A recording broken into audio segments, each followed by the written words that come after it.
around the table from one university, all grouped together, that would be ideal that you split, you know, because it's not really a great experience if you are just working with your colleagues that you're working for a whole year, right?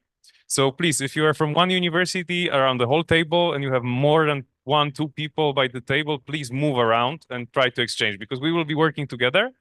And this workshop session is not for me, right? It's for you.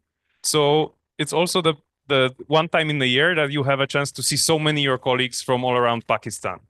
And that's how you learn, that's how you exchange, and that's how you get the different ideas and so on. So please rotate as you wish. If you want to split now, we still have 2, 3 minutes, but maybe doing it now will be easier for later. It will be a pleasure to start the session, but we'll start officially in a second, although the recording is there.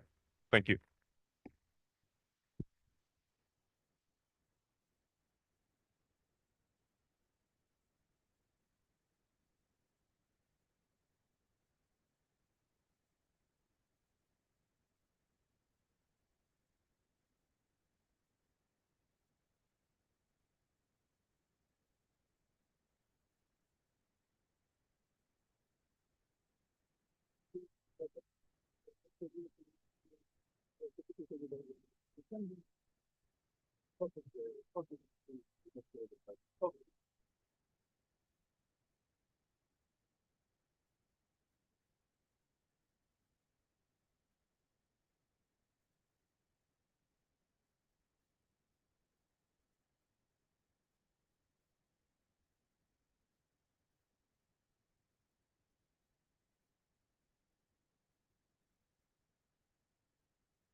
I guess we can start, I think.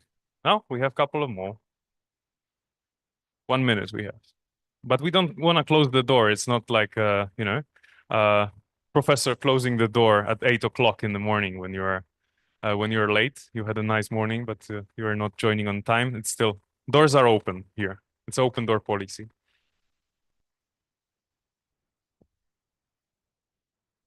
So how are you feeling after lunch? It's a tough story, huh? To have a second batch of workshop. Don't look at this as 3.5 hours, okay? We're gonna split that. You will have a break because it's not possible to have anything for 3.5 hours. We will have a talk. We will also change between me speaking, you speaking. It's not so easy to, hear one process at a time. Okay, I think I'll start because we are here and the time is of essence, and we don't necessarily need to finish by 5, right? It's not a timer, so we're gonna do our stuff quicker. Then we're gonna have a time left. My name is Jakub Grodecki, and it's a pleasure to be back in Pakistan. I was first time here last year in Islamabad for the 4th PNQAHE conference, and I'm very honored to be invited again. It's a very interesting week for me and a couple of days for me in the calendar of a year. It allows us to see and exchange and to very much look outside the box in the sense of how we are perceiving the quality assurance. And the quality assurance in itself is something that okay, created the big ecosystem of people working on these topics. Most of you, I guess, are the quality assurance people in the quality cells, working with enhancement of programs and so on and so on. But by the ideals and by the mission of ours, we all here, I hope, want to contribute to enhancement of the higher education system in our country. And that's the principle that every of quality assurance experts do, and that's the approach that we like this job, because we want to ensure that the things will go better. Of course, we are not often the most popular people. If you are a QA practitioner, sometimes we have a joke with my friends. Sometimes we are called QA nerds. A bit sad, but yeah, we are there. We like the procedures, but we believe that the procedures serve a real purpose and not are just there for procedure. So that's the title of introduction, and our talk today will be very high flying. It's a strategic role of quality assurance frameworks and stakeholder engagement. Again, somebody will talk us what are stakeholders, what is stakeholder engagement, and so on. Okay. Maybe, but not in a very long theoretical way and so on. It's about to make you talk with each other, to find between each other how you at your universities and your provinces, in your cities, in your institutions are defining the stakeholder relations, and also to have a peer learning between yourself. Because stakeholders, of course, beyond the general ones, students, teachers, and staff, are the key ones. But of course, it can mean very different things for many. A bit about me, but I don't like this type of slides. I'm graduated from mechanical engineering, so I have a STEM background. So I'm not operating with a perfect lecture language in that sense. I was studying for a good couple of years mechanical engineering, robotics, but I was looking for something more, and that's why my link with the stakeholder engagement was quite prevalent, because I engaged with the student union in my university, simply looking for some more activities to do, looking for some connection with the community that I'm studying with, and not only just for the technical stuff. And that's how I ended up knowing about quality assurance for the first time only in the third, fourth year of my studies. We'll get into this, but it's not easy, as you probably know, to get people acquainted with the language that we are using here. None of the students will be excited hearing about quality assurance procedures, right? It's a certain story that comes afterwards, but we have to find a way. So the student engagement history led me to the representation of Poland, and I'm coming from Poland, in Krakow, south of Poland. And I became also representative for the Polish Students' Union and then the European Students' Union in Brussels, representing students across the European Union and beyond, actually from 45 countries inside in Europe. So I was focusing on higher education policy by this, and I'm focusing on higher education policy now in Russia, in the organization that I will tell you more in a second about. I'm focusing on the Bologna process. Maybe you've heard about it, the integration process where the whole quality assurance idea in the system way kind of was developed, at least from my perception, but it's also a magical thing that from my perception is not the only perception. So that's what's very important is that's gonna, that has to be in your mind throughout all of this workshop is what I'm talking about and what I think is not the golden receipt, right? Everything what you are facing in the universities, everything what you are facing on a daily basis has to be really related with what you're doing on the daily. So there is no golden receipt, no one size fits all, and that's why it's actually beautiful, because we are adapting to the needs what we have to do. Shortly about Eurasia, we are representing applied science universities in Europe. We have members covering around 600 higher education institutions, but not directly. Individual members are one of our group of members, but also we have rectors' conferences through which we represent institutions, and then they are engaging in our network. Of course, we are sectorally oriented on applied science universities, which is now actually very much growing field. I don't know if that's in Pakistan as well, but if you see current world turmoil, the lack of skills adapted to the labor market, the quick transition towards kind of providing people with the right skills for labor market, but in parallel as well equipping them with the university background. This is exactly the combination we're speaking about. There are many people, young people interested in applied education, wants to do jobs that are applied and real and are functional, but to some extent they don't want to be perceived as just those people doing those skills. We don't want to produce the workforce, right? This is the last what university's ambition should be, to produce the working workforce. Of course, it's important, but it's just a part of the job, part of the economy, part of society. You know? It's a very thin line between going too far that we just want to serve the employment. But nevertheless, sector is growing. So applied science institutions are growing in relevance, and most importantly, they're growing in the perception in the eyes of society. So the students are more and more okay with taking this path instead of going to the university at first choice and then to applied science university as a second choice.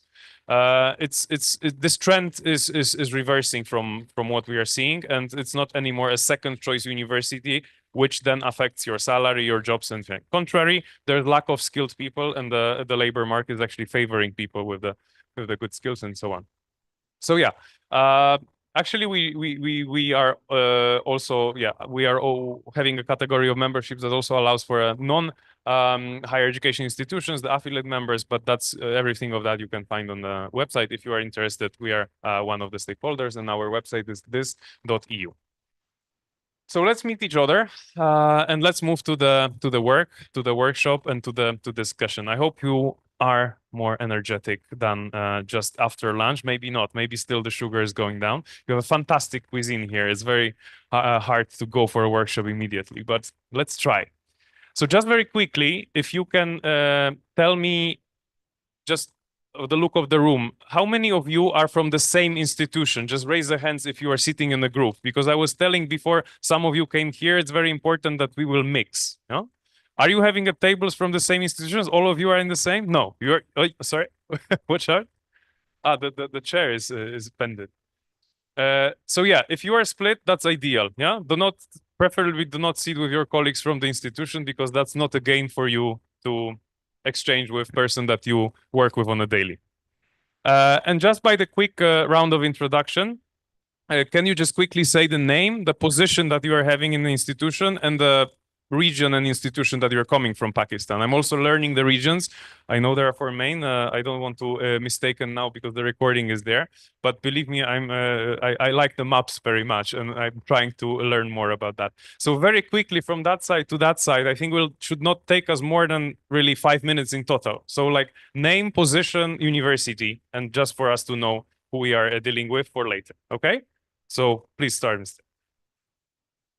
I think we can pass the Dr. Shah Masood Khan, Director QEC, the University of Haripur, Khyber Pakhtunkhwa. It's Muhammad Qasim, Quality Enhancement Focal Person, Government Degree College, Khanpur, Nowshera. Dr. Riaz Ahmad, Director Quality Enhancement Cell, University of Turbat in Balochistan. Welcome to Pakistan again. This is Bakir Hasnan, Director Quality Enhancement Cell, Rawalpindi Women University. My name is Mohammad Vikas Chauthai. I am Director Quality Assurance, Foundation University Islamabad. I am Dr. Muhammad Bilal, Director QA Agriculture University Peshawar. Dr. Kamran Nawaz, Institute of Business and Management Sciences Peshawar, Assistant Director Quality Assurance.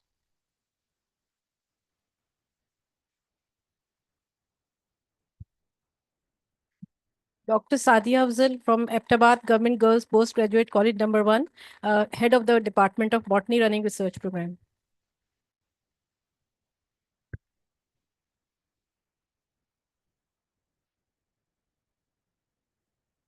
Sara Naveed from Gift University, Gujranwala. I'm Assistant Manager in Quality Enhancement Cell, and it's the Punjab region. Zareen Hamid, Assistant Director QEC, Nazir Hussain University from Karachi. Professor Dr. Naima Afzal, Head of Department of Pathology. I am a medical professional from province of Khyber Pakhtunkhwa and from Aptabad. Lecturer Rima from Government Girls Degree College, Colonel Sher, and I'm QC focal person. Lubna Rahman, QEC focal person is a lecturer in botany from Swabi.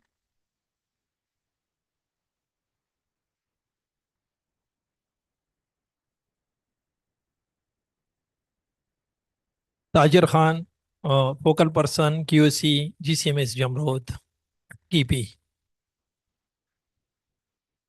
I'm Farooq Idris from Quality Enhancement Cell of National Defense University of Pakistan. Assalamualaikum. Dr. Mohammad Fasiullah Khan, Director QC, Nazir Hussain University, Karachi.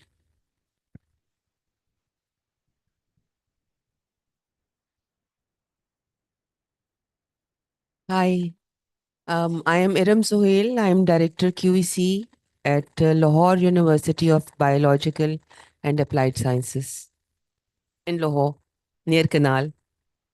Hi everyone, my name is Agha Muhammad Raza. I'm working with Quality Assurance Agency, Higher Education Commission, Islamabad. Dr. Fasiya Shah, Additional Director QA, Liaquat University of Medical and Health Sciences, Jamshoro, Sindh. Shazia Sarwar from Lahore Lead University, serving as Assistant Director. Now I'm PhD Research Scholar in FC College.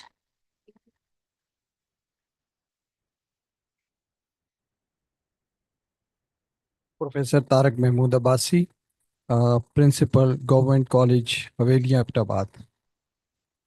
My name is Mohammad Sarfraz, Program Officer, Comstat University, Islamabad. Shamsuddin, Assistant Director QEC, Technical University, Khairpur, Meerut, Sindh. This is Madad Ali Channa, Deputy Director QC, Pir Abdul Qadir Shah Jilani Institute of Medical Sciences, Gambhat, Sindh Province. I'm Dr. Farheen Sheikh, Director QEC, People's University of Medical Health Sciences, Nawab Shah, Sindh.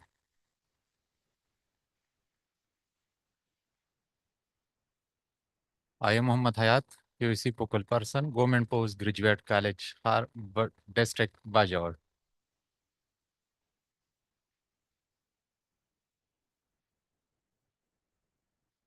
Nurullah from NCS University System, Peshawar campus. Umar Farooq, NCS University System, Peshawar QEC Officer. Assalamu alaikum. This is Shafatullah, Assistant Professor in Nursing and Advisor to QEC in Midwest Institute of Sciences, Islamabad. Zulkarnain Bhutto, Director Admissions, Focal Person QEC, SAIF's University of Art, Design and Heritages, Jamshoro, Sindh. Babar Ali, Deputy Director QEC, Liaquat University of Medical and Health Sciences, Jamshoro, Sindh. Dr. Zulfikar Ali, Associate Professor and Director QEC, University of Mirpur Khas, Sindh.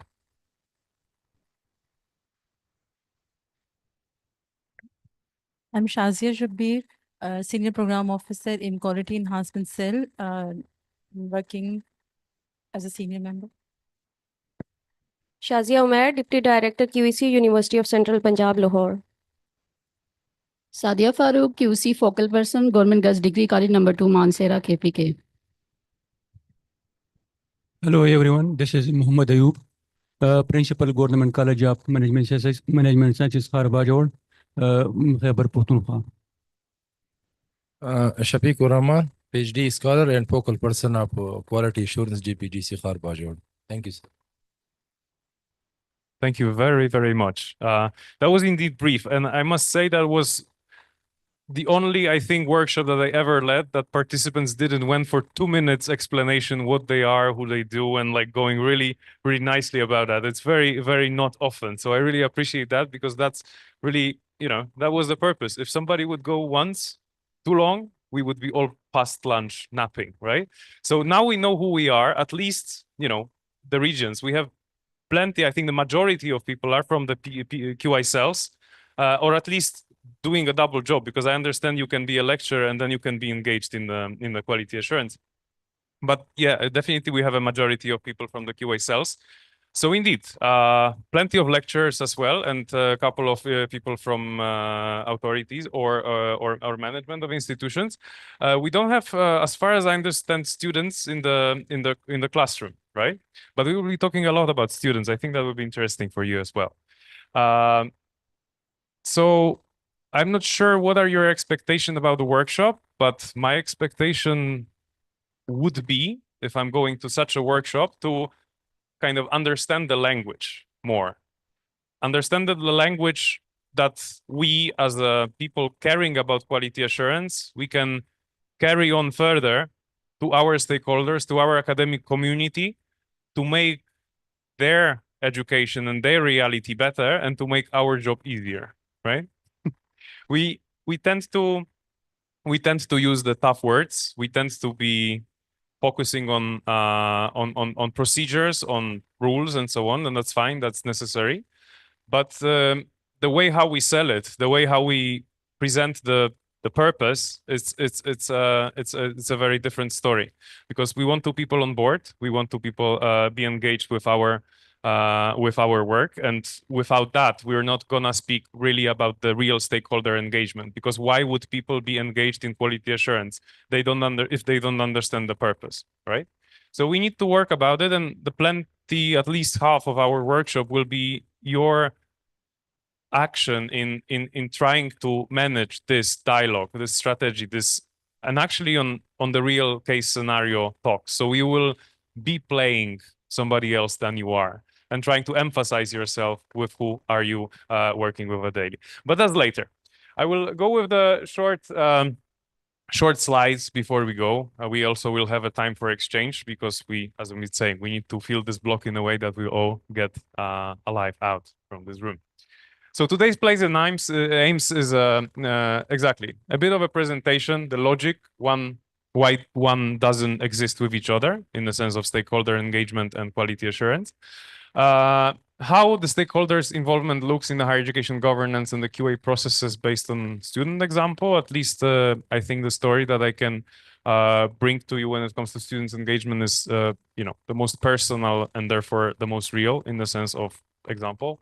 That's why I thought it would be interesting to give it in and apply the ideas in practice, the discussion, and we will do the role play, the strategy, and takeaways.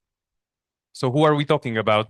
Of course, we know there are learners, there are employers, the staff, the other staff, the unions. I'm not sure about the unionism in Pakistan. I heard there was a bit of a turmoil history with the unionism in here and there, so it's not necessary everywhere that you have a student unions. But you at least have some sort of a representation. You have engaged groups of people that are giving a feedback to your programs, and that's as well can be taken as such.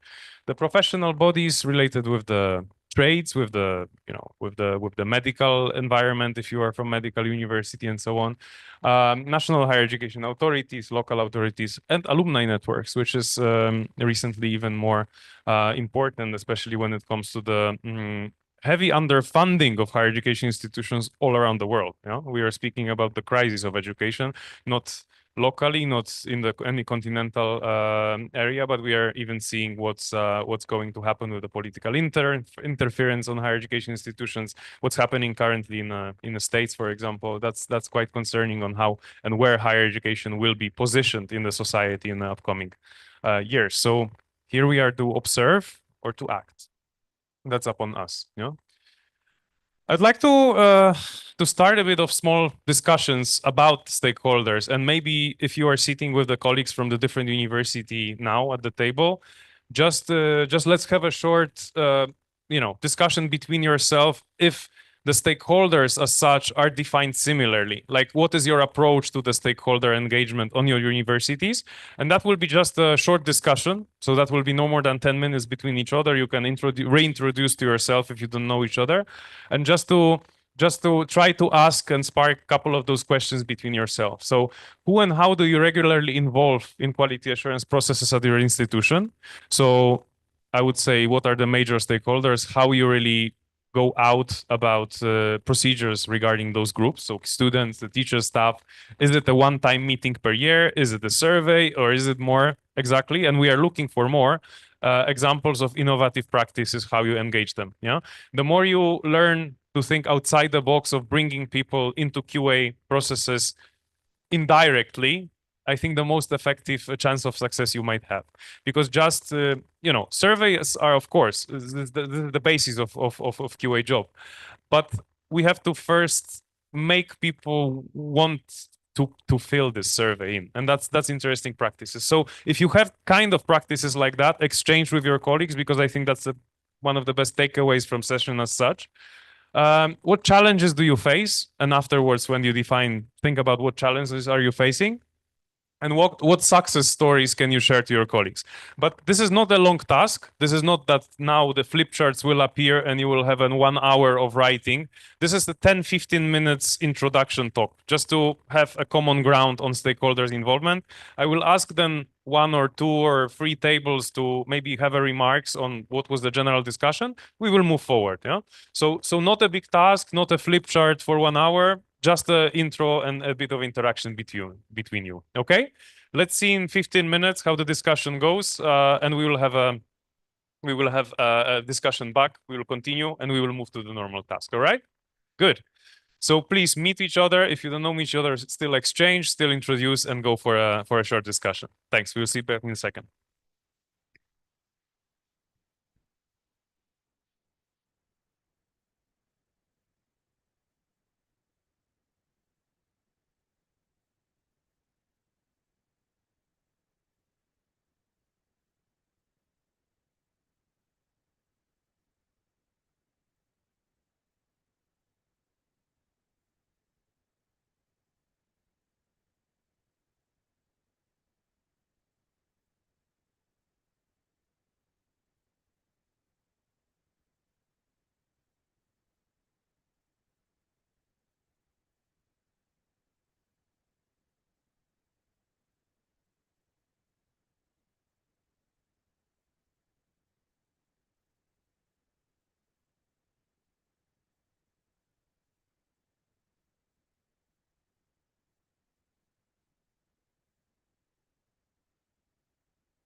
Tea break at 3. Okay, fantastic. Fantastic. Yeah, I will do that. I will do that in the morning. Yeah. Okay, yeah, I'm wrapping up. Okay. Hi, everyone. I think 15 minutes passed. You had a chance to, network with your colleagues. That's what you came for and meet, I think, 500 people there or even more. But I hope you had a chance to reflect how this concept looks like or doesn't look like, or do you like to look like? I know that this is a sound topic in your current thinking, in what's in the institutions. As the institutions, you have to think about, and of course, stakeholders' involvement is the key to this. And we are talking mostly about things who were there all the time, in the sense of programs development, in the sense of teachers. Students, I think, is an important part of your further job as well. So we're gonna dive to that in a second. Does anybody wants to share a bit, their reflections, their ideas? Maybe we'll have one or two thoughts on that process, and we'll move forward. So yeah, here. Thank you, Deep. Thank you so much for giving us chance. Actually, I was discussing with my colleagues that in Pakistan we have a big issue with students. They are double deprived.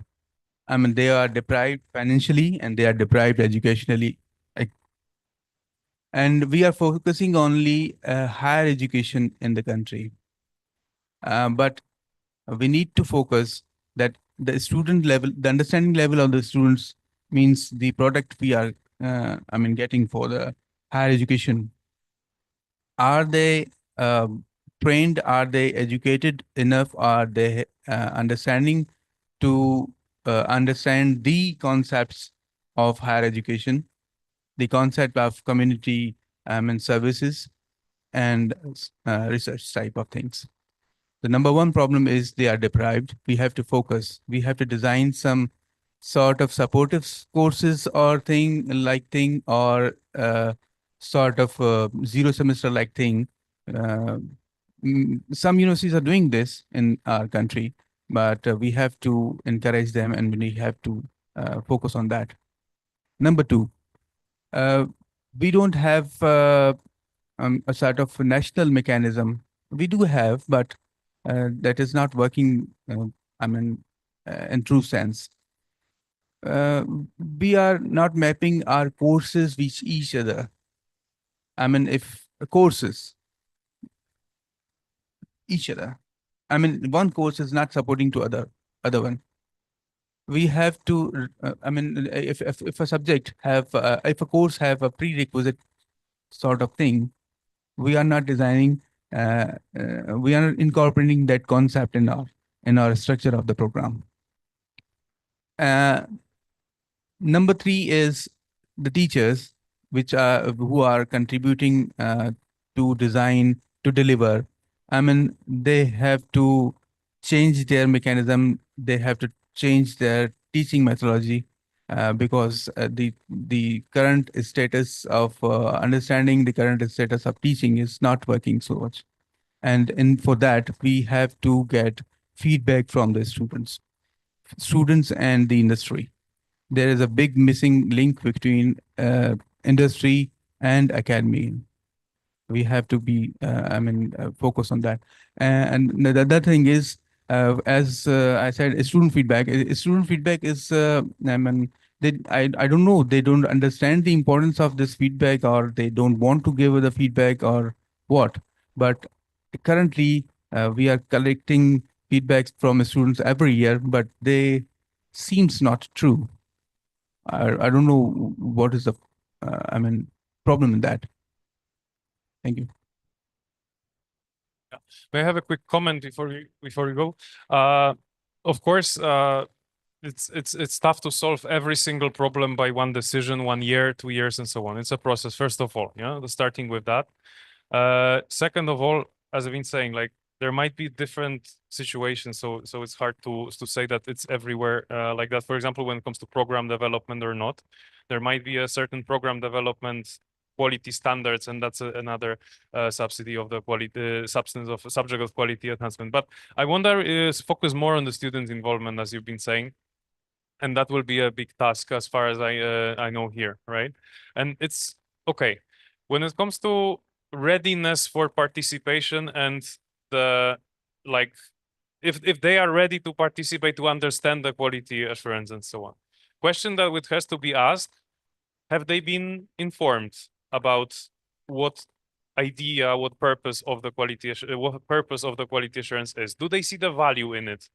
Because the question is like any other. If you are receiving from internet a survey to assess your last visit to the restaurant and to commit for it 10 minutes, are you doing this?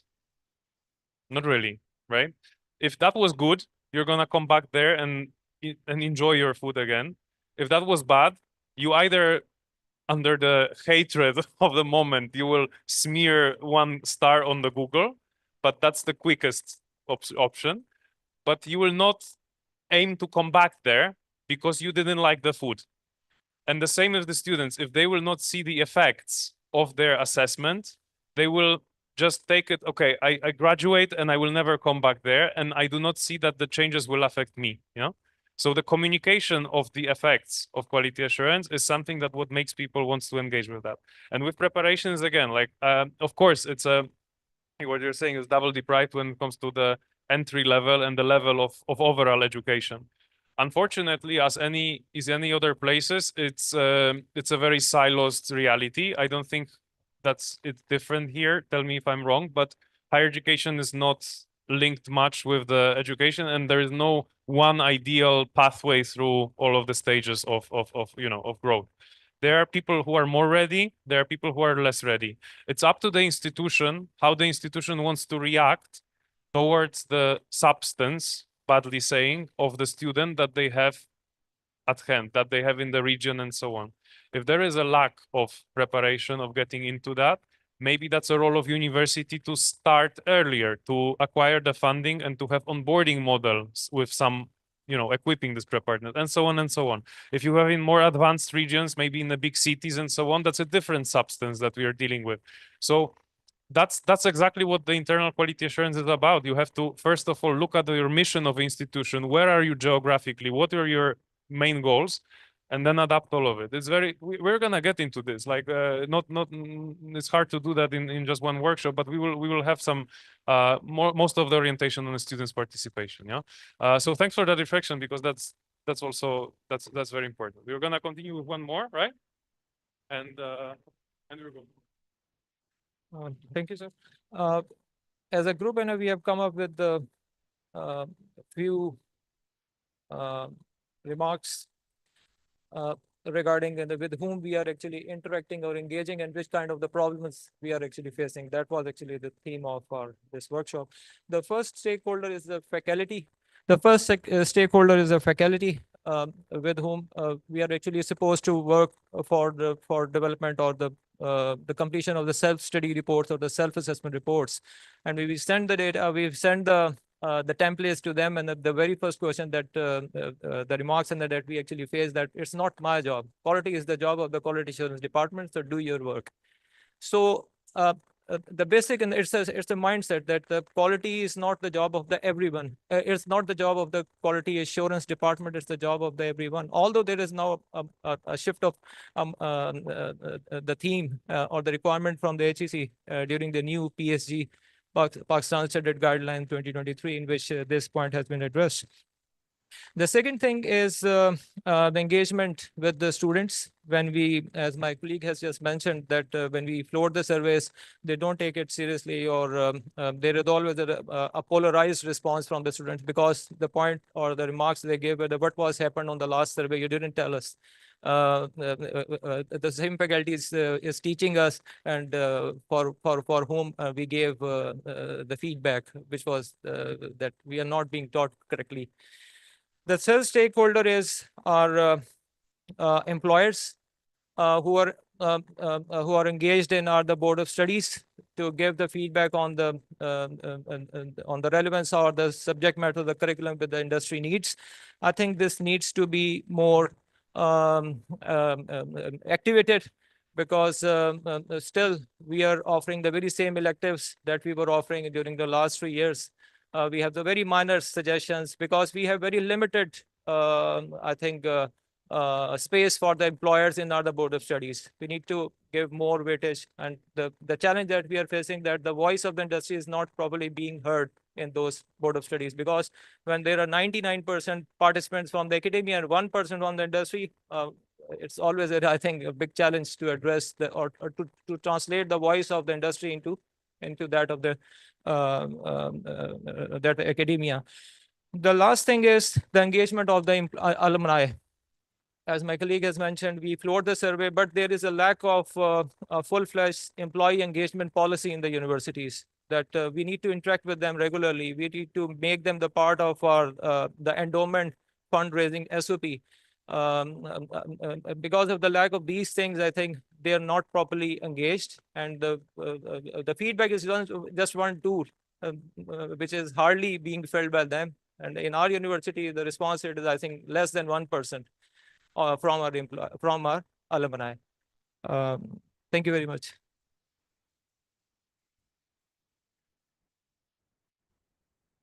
Thank you so much. And again, a short comment from my side. We move forward, and I think we will, indeed, have a chance to continue discussing that. I see it starting from the beginning when it comes to the leadership role, especially under new PSGs, as you've been mentioned, the leadership role against the mission of the institution. To be responsible for quality assurance. Same with the ESGs, with the European standards and guidelines, the assessment of whatever happens in quality assurance and what quality assurance actually takes is an assessment against the mission of the university.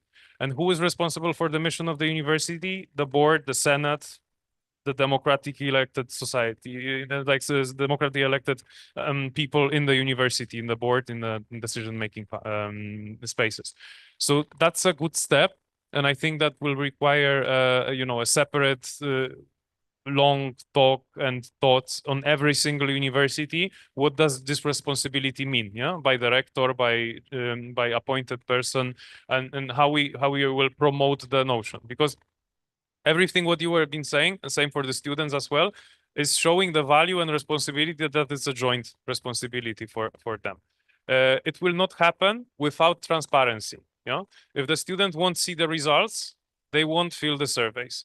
If they will, when it comes separate topic, what you've been saying is barriers of students for filling the surveys because of, for example, societal background of how historically it was in the country. If in my country that was the same, the culture of giving an honest feedback is way different in the Netherlands, when they will tell you when you are 10 years old, will tell you everything in the face like a kid, without any fear, without any problem, directly what the kids believes. And then it changes because of the post system. Yeah, we changed as a Poland, for example, as a country. Now the students are very more critical towards what they face, and the culture of feedback and the problems with the feedback are related with. That's one of the things that is related. People are afraid of giving a feedback because it might affect their studies. They have to be convinced that this system doesn't hurt them, and it's clearly for enhancement, and it's encouraged. And it has to be visibly encouraged. It's not has to be encouraged by the quality cell, I think, right? It's not enough to trust a nice person from the quality cell. It has to be a leader voice who will tell, like, we now want to really step and improve. That's ideal what I'm talking about. Sorry, but that's a long story, yeah. And from my perspective, it's also related with the like change agents. If you, for example, have a favorable board member, vice chair, if you have a person in position that understands this concept, then kind of finding these links as a QA cell to make this change according to new PSGs or not, regardless if that's a PSGs or just enhancement of the university, sometimes is a key. If there is a rector understanding this, use it, because you have a window of maybe 3-4 years to change the culture of institution. And you cannot drive it like, okay, we have to do. Now you have a tool. At least from what I understand, the PSGs is giving you a bit of a tool to go from the strategy, but you also have to use this personal windows of opportunities, yeah, because rectors are changing, boards are changing. You might have in the next term somebody is like quality assurance, whatever, yeah, but it's a puzzle that goes through. Hello. It's a puzzle that one step another. And yeah, when it comes to industry, I think it's also a different story because that's related to the mission of the university. As I've been saying, we are representing applied sciences, and we are observing that applied science universities are way more engaged with employers, and it's also way easier for employers to understand why they should be engaged. It's tough to for the different profiles of university to go with the one golden solution how to engage the employers, the civil society, and so on. So it will be better examples, it will be worse examples. It's tough to really go for one certain model, but you are rightly defining the issues. But in overall, it brings about the political support, and by political I mean the management of the university, right? The political supports towards enhancement, and not quality assurance, towards enhancement, towards making things better. Because if you are using, and that's very important for what I was saying at the beginning, if you will start using the jargon of quality assurance, it's a big chance that nobody will understand you. Yeah. So you have to operate with the easier words. You have to, enhance the situation of university, the situation of students, the study education programs, but not go with the quality accreditation, analysis, some factors like improvement, how we call it. Anyway, but this technical wordings, right? Avoid it. So it's also work in this. More stakeholder reality right now, where is the major problem? As I understand, it's a student's involvement as a structural thing. It's a perception of quality assurance as a university change now, according to the standards and how it will be implemented in universities, and sometimes for the applied and not applied, but as well the employment engagement, right? As the three main blocks. Of course, there's more to that. So let's move forward, and we will continue in the practical discussions later. Well, let's not note that. Yeah. So yeah, exactly. That's one of the narratives that is often used towards quality cells. Yeah. Can you just check the quality? This is not my job. Yeah. You were saying quite correct, but exactly this is the moment when we have to have a counter narrative that this is exactly your concern. Because if you are not going to engage with your enhancement of learning and teaching, with how you're organizing education, how you're designing the programs, our job here doesn't make any sense, because for whatever we exist. And I know it's a tough narrative to do, but it's not for checking the quality. What I really believe behind ESGs and PSGs, and I don't know if you have a more narrative part in the PSGs as well before the standards are. I think you have. This is actually the underlining idea of it is a higher education enhancement and development. Yeah. So it's without stakeholders, there is no point of at all speaking about quality or whatever, because the quality is for somebody. Yeah. It's not an art for an art. We are not happy because we have 300 surveys. We are happy because we have 300 surveys, because we can change something afterwards. And I think the satisfaction moment for the QA people after having this 300 surveys and changing something is when you communicate it, when you show it to the people, to the university. If you have a TV on the entrance of your faculty, fantastic. Put what have you changed because of the quality change. We had examples like that. We've changed because of the quality, blah, blah, blah. Students are entering the faculty and seeing, okay, we did it. Make the presence of these outcomes visible, right? So let's move to principles of cooperation and quality culture. So just a bit more of me sliding, and then we'll go back to you doing practical issues. So exactly, QA has been commended the most important achievements in the EHEA, but you have to understand, I think, one reason that quality assurance in European higher education, which also PSGs were somehow referring to, was also created to make a collaboration between the countries, right?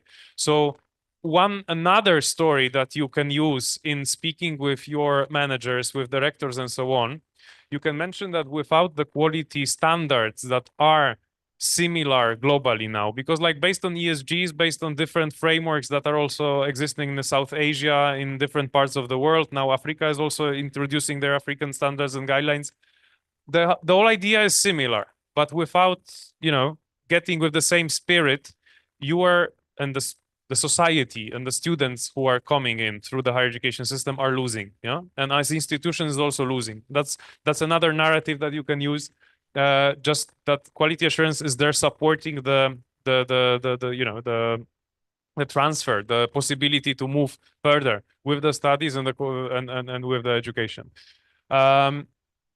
It's also the better notion if the quality assurance system is shared by the stakeholders, exactly that is run by one. So you have to remember all the time that when you are organizing it, try to arrange the bodies responsible for quality assurance in your institution that involve those people in an active role. If you are because as I understand, you might have a struggle to get people on board on the faculty level, like professors on board or students on board, because this is not my job, you've been saying, right? I mean, if everybody will say it's not your job, then we're not speaking about co-responsibility about education. So the question that you can ask, like, does it mean you don't really care about the quality of education at all, right? Why you're doing that? So all of this is a part of it. Stakeholder support is also part of the democratic process. So another narrative that can be used, and especially if you find the ground, the soil that is receptive for that kind of narrative, we are speaking about also teaching democracy through quality assurance, because this is a participatory process. If we have hundreds of people on the institution engaging in such a process of getting feedback, improvement, it's also teaching people responsibility for their own surroundings. Most likely those people will be doing something afterwards in their councils, in their cities, in their municipalities, in their regions, in their companies, right? But the culture of asking and moving forward, the culture of this loop is necessary for not only quality assurance, it's a life skill, right? And it's essential to have all those actors on board in triangle of learner, teacher, learning environment. Yeah, and more of that, we have to acknowledge the benefit of knowing the different points of view. So another narrative is that if there is a stubborn professorships, for example, that are like, I won't be taking a different point of view in my account, like I don't believe this survey is real, they are lying, whatever. We're gonna jump into that in a second. It's actually a learning process for them. I mean, if we are speaking about the even more fast changing programs being relevant for the society, it's good that those people are exposed to feedback, right? If we are speaking about enhancement of education, if we are speaking about the management, listening to this, like, okay, like my professors are not going forward with the trends, with the recent knowledge, they're not developing.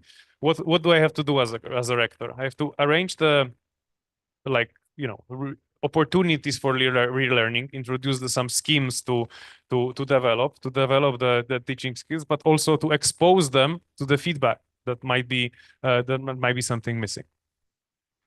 And all of this, those are things that we actually covered in this exchange before. I won't repeat myself. Let's jump to that. So about this document, indeed, like you might have some, also ideas reading PSGs. You can also go to the ESGs. Like there are some ideas that you might use as a QI cells, because I understand at least 80% in this room are from QI cells.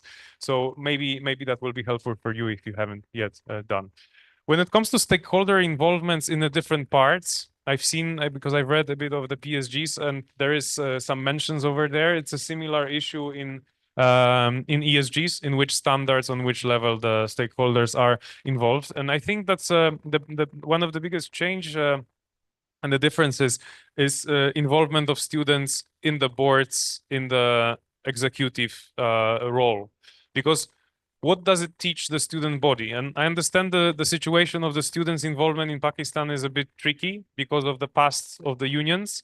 However, as a stakeholder, you cannot neglect the point of view of students, right? So whatever you will call it, there will be a necessity to have a student's view also on this level. That's my opinion. I don't know if that's requested by PSGs, but in every agency, for example, the quality assurance agency in Europe, if they want to be registered in ECAR, which is the European Register for Quality Education, there has to be a students in the board. There has to be students in the panel of external quality assurance. And on the institutional level, because ESGs are tackling these three levels of quality assurance. So on institutional level, yeah, the external quality assurance, so external audits for the institutions, and then the level of agency. The level of agency is also undergoing the similar standards. So on all of those three levels, the students have to be present. And if we are speaking mostly about the institutional quality assurance, we are speaking about the students involved in every program committee, but also in the QA board potentially, whatever it will be, an organizing role. But how they should be selected, it's another story. Yeah, it's good that there is some organization behind the students, that they would nominate the students themselves. Because where comes the belief? From where comes the belief that somebody representing you is, you know, acting upon your interests? From that you elect this person, right? So it's a long story to be organized. I understand. Yeah. What kind of organization? You mean what I'm referring to now? Like, I'm referring to any model that gives the students the ability to organize and present the feedback. You can call it however you was. I know in Pakistan that there was an issue with the student unions years before, and they're not existing, right, as a name. But whatever it's its name and whatever it will be currently, you need a student voice in the, yeah. There have to be a democratically elected student body. So in every university in most of European countries, by law, you have to have a student union. So it's actually 180 degrees. Yeah? You are illegal if you don't have a students union. Right. But some countries doesn't have it. There are different models. Yeah. Sometimes you have student councils that are simply, you know, there is an open call for a council of certain faculty, and that's how you get engaged people. The models are plenty. Yeah. There can be self-organized. The students can form a body, but it's tough to have a body that is representative as a student's body if that's not in the statutes or in the rules of procedure, code of conduct of university, however it's called, right? But that's the model, in my opinion, that you know, it's favorable, because then accountability is standing behind it. So if students are elected and they are responsible for people who elected them, there is a sense of ownership because also of the formal process, not only just acting because somebody wants to be more, you know, somebody wants to be more active and do anything, but also you are also accountable because of the process. You know, that's a tricky. But here in the students in the ESGs are not referred. Who is that? Because in every 47 countries that ESGs apply to, there is a different model of student unionism. Sometimes it's called union, sometimes it's called you know, student council. Sometimes it's different in the Anglo-Saxon countries, in UK and so on. Association, yeah, exactly. That's a very different story. You know, on the national level, there are often national student unions. That's another layer. So then the student unions from the institutions are electing the national. But we are not speaking about this here. I think the figuring out this model, how we get those engaged people in the formal way, is a thing you have to figure out in your institutions to fulfill the stable engagement. We can talk about it even more, how to maintain this. That's a topic for another workshop, how to maintain students' engagement over the years. There can be a year that you have many engaged people knowing their stuff and they want to be engaged. This is a fantastic year for any QA officer, right? We have an active people, we know who to reach. Great. Okay, 2-3 years gone, they're gone, they graduated, and you're starting from zero. Yeah.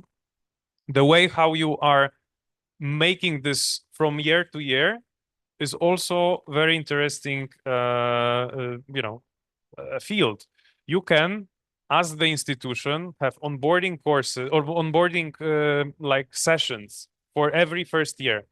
You have to create the networks between those students with those who are into it, with the new ones. Yeah, you have to preserve some continuity over the years, because your quality systems will be with many holes if you will not be able to receive this feedback from year to year. It will be like that. Yeah, you have to figure out how to maintain this over the years. The most well-working model if that's students doing that out for themselves. But what I'm saying, the most working model, it's also the most tough to achieve. It's working when it's a traditionally embedded in the backbone of university, that you have a people teaching another students, and faculty people are very happy that it's happening because it's simply going from one year to another. They understand the logic and so on. But I don't think it's the case if you don't have those structures in place.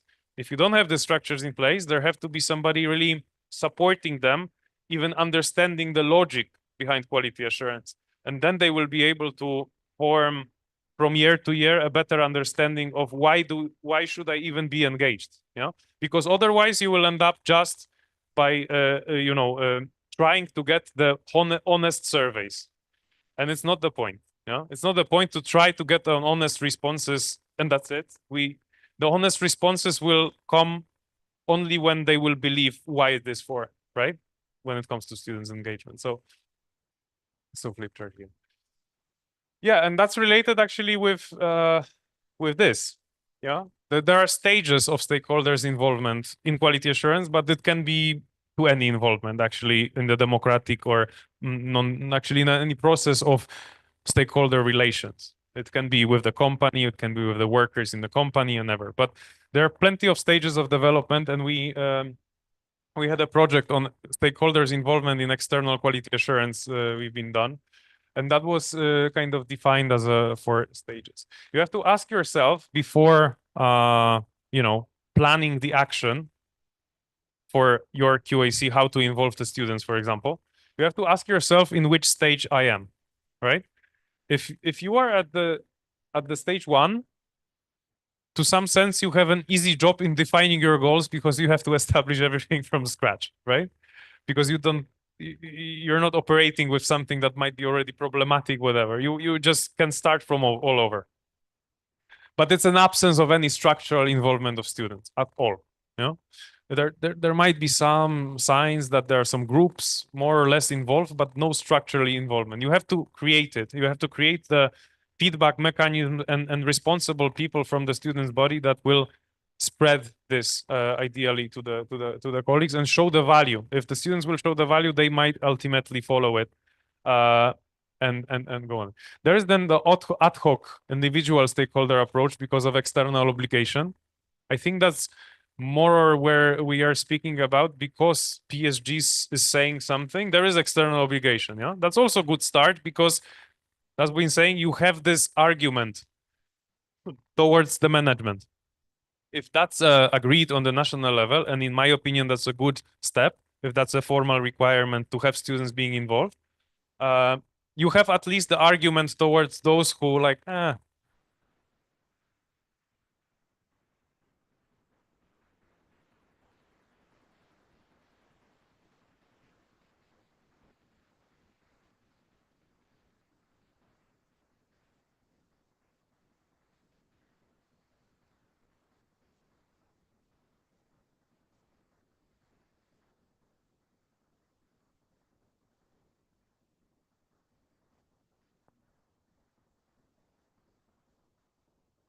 1, 2.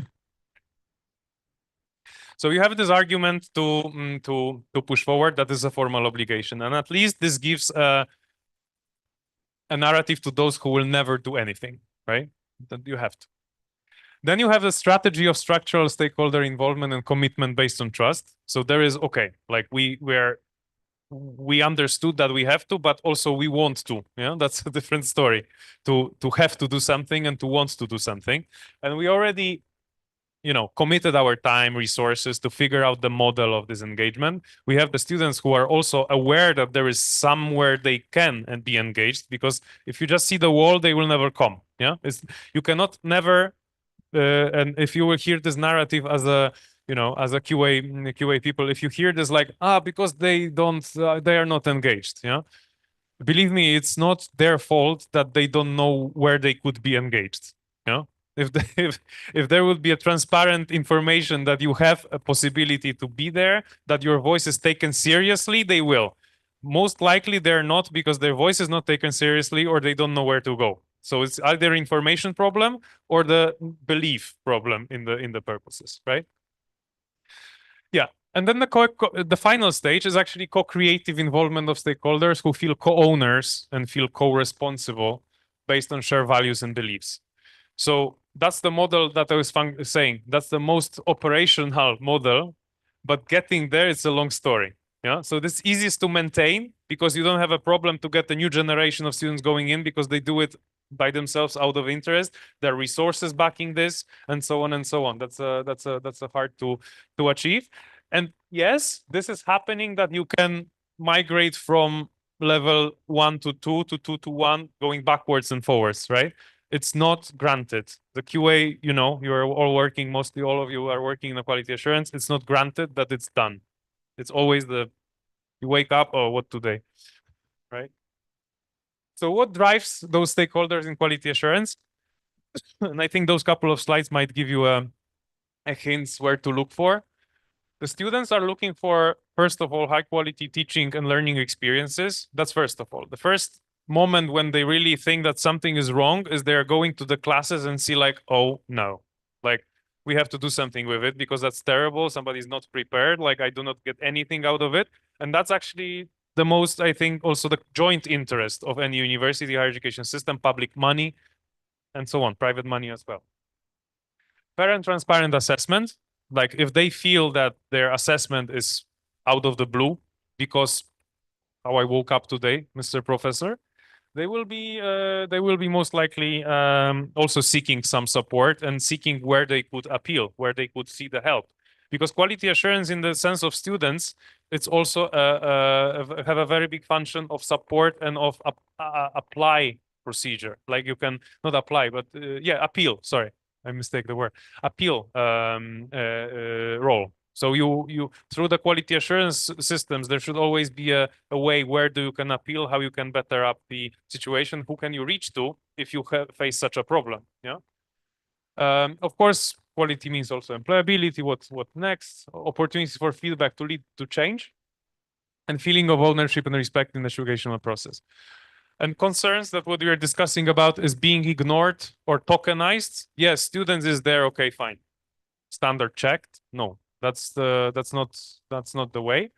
And lack of feedback loops. Exactly. We give input and nothing changes. There's no effect. We don't care. So why would you do that second time? Yeah. So that drives really the quality assurance in students. Sometimes it also can be a personal development. You can also sell it for the most engaged people, students. If you see somebody really eager to do this stuff, that they see it as personal development. They can meet rector, they can meet dean, they can talk with them like even, because we are in all of this process. I'm stakeholder, you are a stakeholder. You are the professor, I'm student, you are manager. That's really a learning curve, and that's really building a person. Yeah. If you are also look on this, that you create an environment when you really have those people even at the table and not like, and student will say, okay. If you create better environment than that, it's already a personal development story. So that can also be a motivator for stakeholders. For academic staff, their academic freedom and integrity, that's a high-flying word, but if we're speaking about academic freedom here, it's really preserving the liberty of academic to apply the way how they teach according to their wishes, but of course it has to be based on reality. That's another story. Somebody say, oh, academic freedom, so I can do whatever you want. No, that's another story that quality assurance has to be dealing with, and I guess you are dealing with it as well. There are many people who believe in only their mind, but they never went back in the past years. Recognition of teaching quality of innovation. So also creating a value in teaching itself is important. If, for example, you want to enhance learning and teaching, it's very important that university has a strategy to value learning and teaching in university.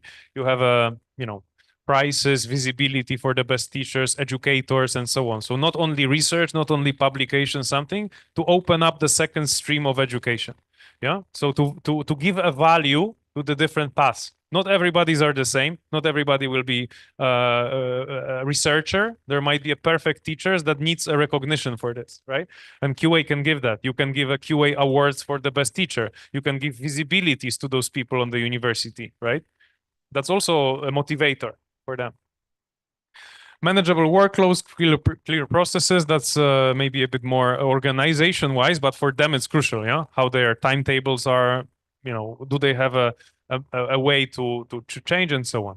Input into program design. Again, if somebody is like ambitious, they have a way to change the programs according to their progress as academic teachers. And peer respect and professional development. Yeah, if somebody is really key in their discipline and also committing to making the whole discipline forward on the institution, that's the respect, right? Concerns, of course, for them the most that QA is a top-down procedure, so they feel like they have to do something and they don't have a time for it, the time constraints, as you've been saying. So it has to be fulfilling these issues, but it has to be seamless. Yeah, it cannot take a couple of hours per week or nothing. No, it has to be easy.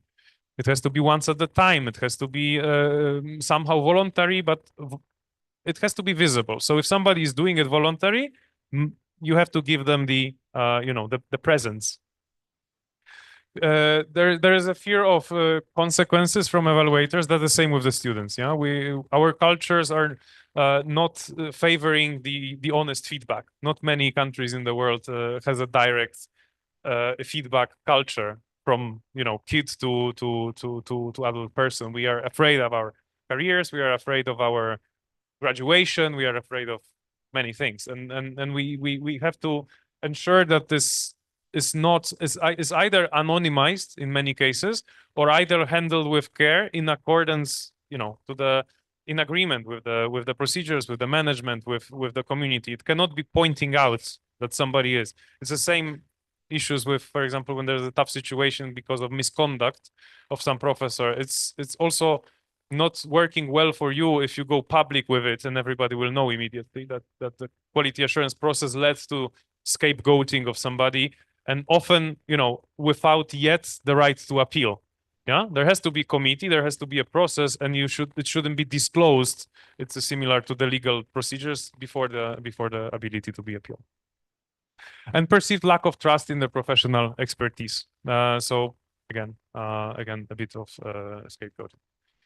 University management, its reputation, performance, meeting accreditation and requirements, attracting students and staff, smooth governance and low internal conflict range, and long-term sustainability strategy growth. This is a slide that you can take as a starting point when you will be convincing your management why we all need this, right? If that's not already there. And then concern is, of course, balancing internal politics, external pressures. If you are arranging the equal QA systems, it's a balance of, it shouldn't be a balance of power, but we know how it is often. Navigating competing stakeholder expectations. It's burdensome if there are different interests from everywhere. It's a role of manager, but that's why they sometimes don't like QA, because we want to include by default everybody, but why we would include somebody that politically we don't want to speak with? No, that's a culture. That's a growing culture that has to be maybe linked with this windows of opportunity if somebody's more open-minded. So to use it to create this culture for long term. And risk to institutional image if QA processes are too transparent. No?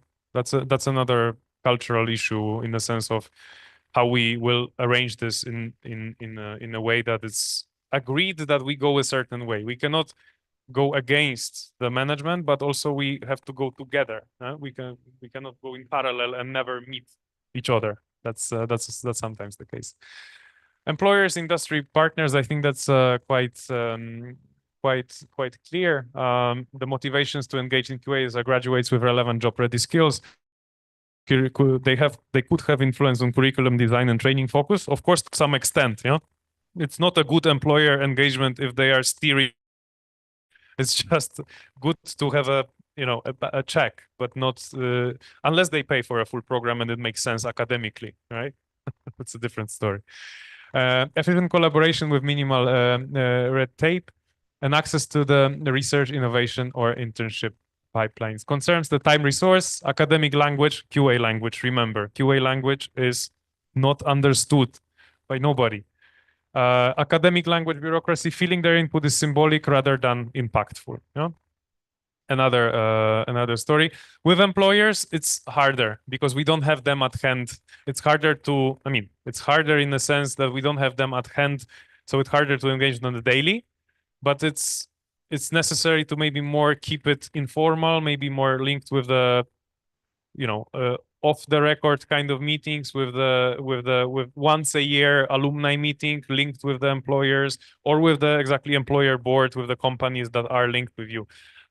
Also, it's a question what they give. It's not only to gain. You know, employers shouldn't only get the skilled, fantastic people and just take it all. They should also offer, right? Take the internships, the support, the infrastructure, and so on and so on. So it has to be a bit mutual. It's not a good relation if that's just one-sided. And QA assurance offices, QA units, yeah. Of course, you know your motivations and you know your concerns. I won't get into this. Those are I will give you the slides later. So those are main barriers that were defined by QA agencies for external involvement in QA from the project. But you have the links in the project. Let's don't go into that because I'm talking too much this day. But what are the barriers? Of course, lack of awareness and so on that we've been talking about, and numbers of percent of people engaged in the program assessment.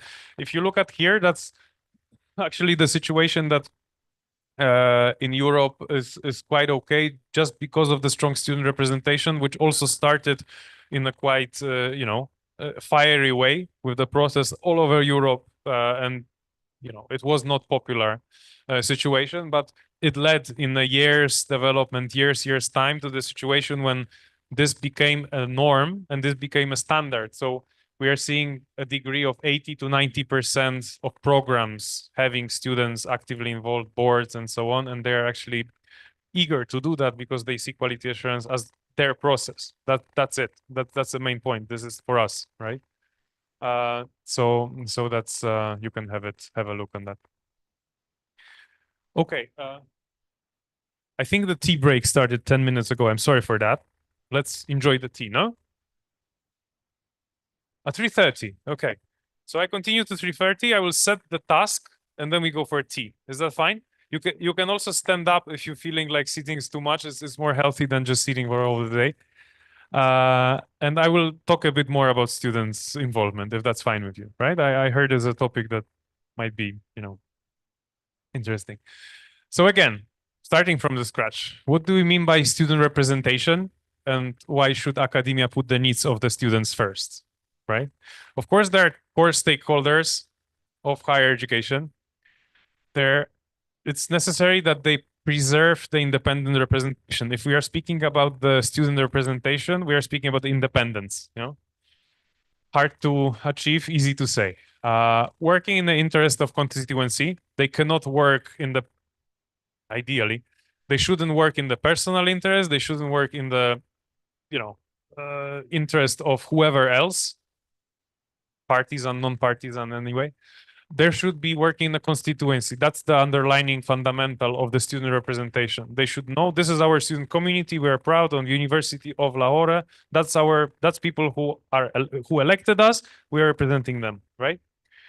Guarding student rights. So if they feel that there are student rights being harmed educationally, with the student rights, with the impact on health of mobbing or whatever, or access to education, or any student rights being infringed, they should be guarding it. So there should be in every process where the students is harmed in the structural way.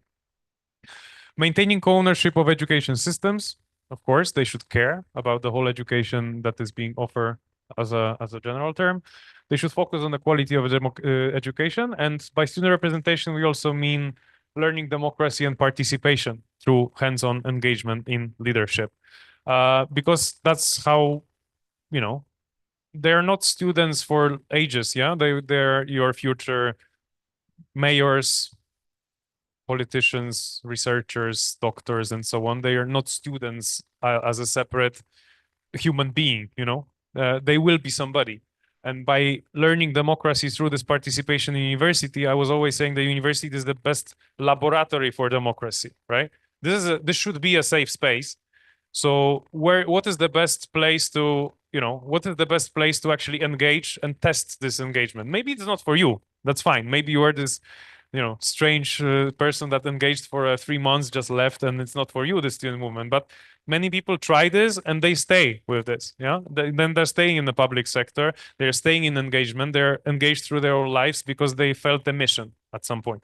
So we have to look at student engagement not as a problem often, but as a exactly contribution to the society as a whole in later on.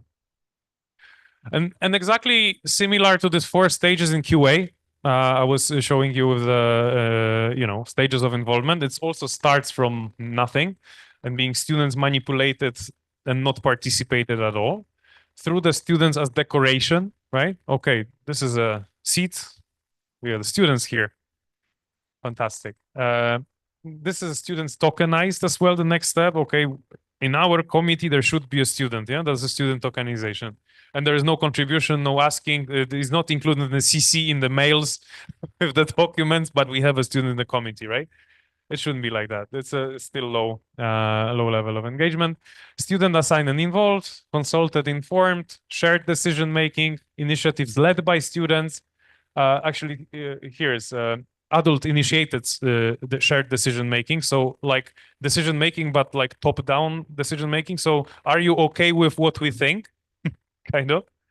And at the end is actually students bringing something to the table, and then the Senate says, nice, and making a change, right? So often happening in many places. So yeah, it's if you are looking for a guide on innovative practice, guides on student participation, you can find the link over here. That's a resource from the European Students' Union a couple of years ago. You will have a presentation. You can just click this hyperlink. Yeah. And yeah, it's also not achieved for good. It can go backwards, right? It's also something that we have to care as institution of the student representation. Same with the QA, with your job. It's the same for institutions with the involvement. And when it comes to the QA, from perspective of mine, it also is happening on the various levels. On the QA agencies level, participating in the co-leadership. What I'm basically saying now, what does it mean transferred to the QA systems? It's should be participating in the co-leadership in the agencies, co-managing the QA pools. That's another story. I don't know, and I'm not sure how external quality assurance fully looks here, whether you have external audits from the level of HCC. I think so. Yeah, right? Does work like that? So ideally, you know, we might be praising what we preach. If there is an expectations towards students' involvement, that's also empowering for students to be more open if they are speaking with the external board. If there is a student in external board, I don't know if there is a student in external committee like visiting the university. Is it? No. Yeah. So ideally, that's a pathway. Yeah. In many couple of European countries, it's still not the case, but like the growth was going for years. But that's, you can imagine how impactful it is for students seeing a person on the, you know, on the level of external speaking like equals, and especially students can ask about way more things than if you have a formal audit coming from outside. You know, in many practices of the QA agencies in Europe, the student is a member of the panel that has a exclusive discussion with the students only, because they will tell the students way more. And then with the full trust between the panel, they can explore where the problems are really deeply embedded, and not just, you know, because they said so. No, but with the full understanding between the panel, and panels are then also trained to do that, to collaborate on the equal term, the students can really, and it's often the case, the students are identifying the real problems, because this is something that the management won't tell, the teachers won't tell, or the students to the external board will not tell, like to the external audit.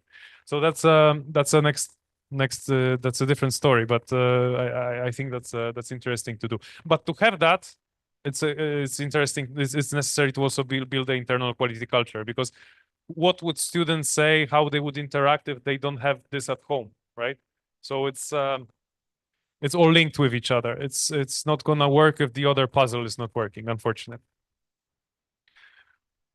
So yeah, panels, and inside, of course, it's a program committees and results of evaluation and so on and so on.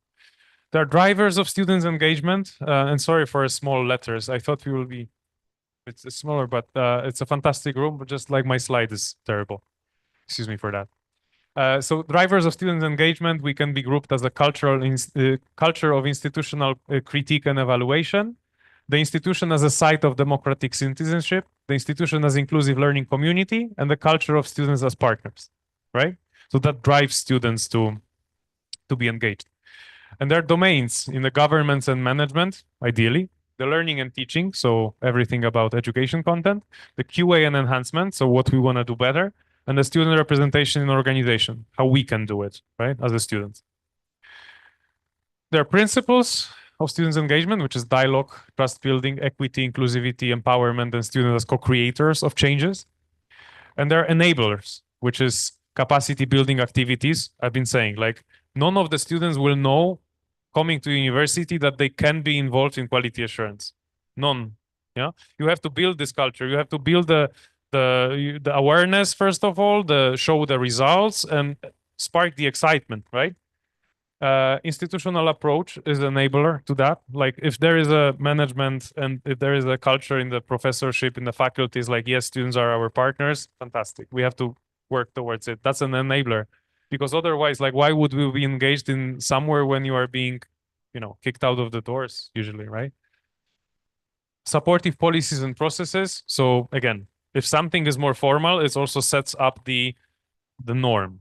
You know it the best. You have standards. You are operating on the QA standards in many situations, many examples in universities. In my reality in Poland, at least, from what I remember, we were, for example, writing the constitutions for students adopted by the Senate. So everything was related with scholarships, with the QA, with student representations, everything. It was our document on the Senate uploaded, right? It wasn't like a Senate document, who are students. It was basically of course, agreed. It wasn't a random paper with the low quality, like, oh yeah, we believe this and this. It wasn't a manifesto. It doesn't have to be a manifesto. It has to be a formal document constituting what students' rights are, who are they, who are the constituency, what they are obliged to, what are their obligations and responsibilities, duties, and rights, right? That's a formal document, not a manifesto. Yeah, so let's be clear about that. And yeah, innovative practices and sustainability of all of these solutions. So we have to really care what we do, that in 2 years we are not going to have the same people. Yeah, do we have an idea how to bring new people constantly from year to year to do that? And also sometimes linked to the resources. Yeah, with the sense of even place to organize. Yeah, the office, the space, the coffee, the whatever, the printers, and that's a low level. Yeah, that's what I'm saying. That's the basics, but the place, this starts with it. Yeah, they have to be somewhere, right? So it will not be in the air that, okay, we are engaged students. Where? From home, like. So yeah, I think the takes away message is around all of it in the discussion with the different stakeholders. And thanks for this discussion before, because now it will be you discussing again what maybe you were thinking about in the scenarios. That it's all about co-ownership, and without co-ownership, it's really tough to achieve just the standards, because otherwise it will be arts for an art, we call it. I don't know if the same here, but you create art for an art if you are painting, I don't know, the horse with a beautiful landscape, it's like, or a fruits in the vase. Huh? that's a art without engagement, without co-ownership. That's a QA without co-ownership. Then we're also speaking about the trust, of course, with the enhancement idea behind all of it. We are, through quality assurance, we are building trust. Through quality assurance, we build enhancement, and actually focusing on enhancement should be the key, and accountability should just, an accreditation should just come naturally from it. Like, if you are really enhancement oriented, believe me that accreditation will take place. But if you really have enhancement in as a principle and like all around. And what's also funny, like the most who are the most feared about the results of accreditation, the best. Actually, you are going to the A+ university and it's like, oh no, we are not still not doing this and this and this and this, but because they care, right? Because they care. So caring about enhancement, caring about making things better will lead to good accreditation and good results, but the spirit is somewhere else. And the long-term investment, yeah, believe me, that setting up this kind of procedures, this kind of systems in place that co-stakeholders know their responsibilities, their ownership. It's a long-term investment for the university, for growth, for awareness, for perception of the university. Students want to go to the institutions when they know this kind of things are. And exactly, this cannot be that you are advertising the institutions like we are the best quality assurance-based university. No, of course, the advertisement goes somewhere else. But behind all of this is you doing the job. Yeah. So thanks for that. We're gonna have a tea break in 5 minutes. So I will just explain the task. So you'll have to, you'll have a bit of brainstorming, having a tea, and we'll come back to the task afterwards and have a workshop part. Okay. Thanks so much. And yeah, you're gonna play, not yourself, but others. I think that's a reverse learning here. I have 4 scenarios, and I think we have 1, 2, 3, 5. Yeah, we have enough. But we have 4 scenarios, so I will like draft the scenarios between tables, and you will play different people than you are. I mean, there are some roles with the QA officers, so whoever will draft it will be lucky because you will be playing yourself. But you will find yourself in the situations that are on the daily basis happening in your institutions. You can exchange also through that activity how you would approach it in your university. Through that activity is also interesting to see how your university culture would react to similar things, because it might be that you will learn from each other that, we have a nice idea to mitigate crisis, for example, and you don't. So that's the essence of PNQAHE, right? To have in collaboration. And yeah, we will have this scenario. You will play with it like a half an hour to discuss. You will play the roles. Like there will be those roles like dean, professor, student, external employer, and so on, with a certain problem. Yeah, there will be 4 problems. You will see that on here, and you will try to reach consensus in this discussion, or at least the steps forward, the possible mitigation. The classics, but I think the scenarios are interesting, and yeah, you might have a chance to really understand how you react to this kind of things. And of course, they're not covering the broad stakeholder strategy. Yeah, there will not be like students' involvement. It's not a scenario like we need to involve students. There will be really small case scenarios, but afterwards we might be focusing on something bigger. But first of all, we will play somebody else and have a nice cup of tea. Thank you.